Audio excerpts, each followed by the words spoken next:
All right, if you're gearing up for the AWS Developer Associate exam, you already know it's not just about memorizing services. It's about learning to think like an architect. So today, we're going to break down the absolute core architecture patterns you need to nail. Let's build your strategy for success. First things first, I want you to look at this number, 32%. Any ideas what that is? Is it the pass rate, the number of questions on Lambda? What do you think? Well, that's the weight of the single biggest domain on your DVA C01 exam. Yeah, almost a third of your entire score is going to come from development with AWS Services. And guess what? Understanding the architectural patterns we're talking about today is your key to unlocking a massive chunk of those points. And here's the real secret to this exam. It's not just a trivia contest. It's a judgment call. It's testing your ability to look at a problem and pick the perfect tool for the job. And that skill, well, it all starts with understanding the patterns.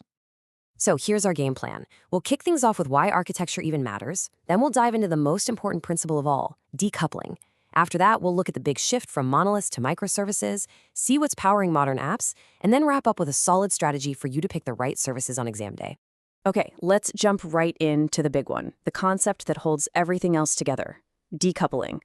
Seriously, if you can get your head around this, you are well on your way to thinking like a pro cloud architect. Think of it like this. A tightly coupled system is like a Jenga tower. You pull out one little block at the bottom, and what happens? The whole thing can come crashing down. But a loosely coupled or decoupled system, that's more like a pile of Legos. One piece can get lost or break, and it doesn't really affect the others. That resilience is exactly what we're aiming for in the cloud. So when we talk about decoupling, we're talking about building our apps in a way that the different parts can work all by themselves. They can talk to each other asynchronously, and that just means they don't have to wait around for an answer. This is the absolute key to building apps that don't fall over when something goes wrong and can scale up to handle massive traffic.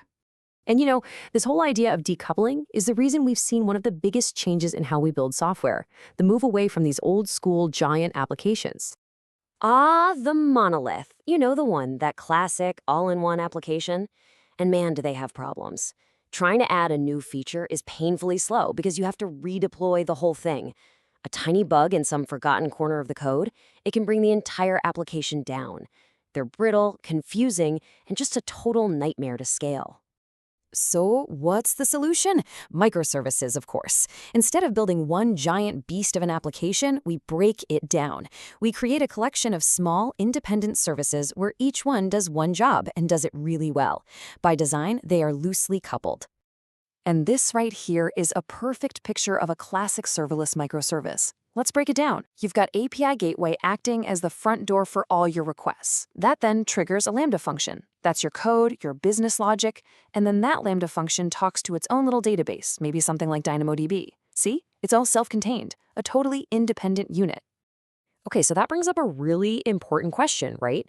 If you've got hundreds of these little microservices running around, how do they actually talk to each other? How do we stop them from just becoming a new tangled mess of dependencies? Well, the answer is another crucial pattern you absolutely have to know for the exam: event-driven architecture, or EDA. Think of this as the central nervous system that lets all your microservices communicate. So in an event-driven world, services don't call each other directly. No way.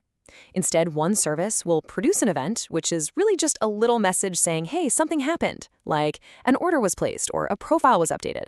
Then other services can listen for those events and react when they see one they care about. The service that sent the event has no idea who's listening, and the listeners don't care who sent it. That is total decoupling.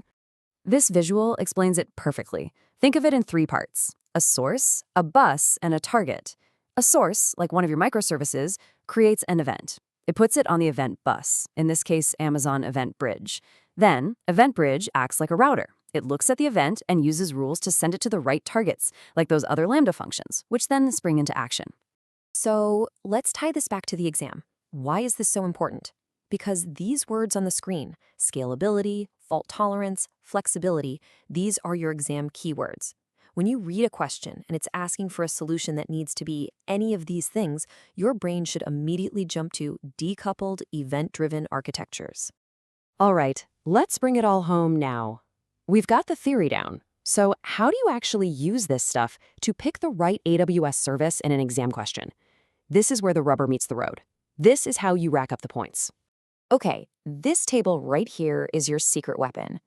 If an exam question describes a one-to-one task, like one system sending a job to another, your first thought should be an SQSQ. If the scenario was about one message needing to go out to lots of different places, like an email, an SMS message, and a push notification all at once, that's a classic fan-out pattern, and that's SNS all day long. But if you need complex routing, with rules that look inside the events data coming from many sources to many targets, that's a job for an EventBridge event bus. And please, always, always keep this simple, powerful pattern in your head. You are going to see it again and again on the exam. A user makes a request to an endpoint. That endpoint is managed by API Gateway.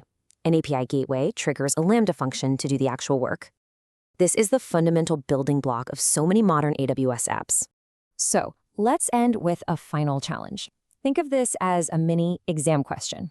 A user uploads a photo. That single action needs to kick off 3 totally separate jobs: resizing the image, analyzing its metadata, and sending a push notification. Based on everything we just covered, how would you build that? Which services are you going to use to connect all those pieces while keeping them decoupled? Go on, think it through. Getting that right is exactly the kind of thinking that's going to help you ace this exam.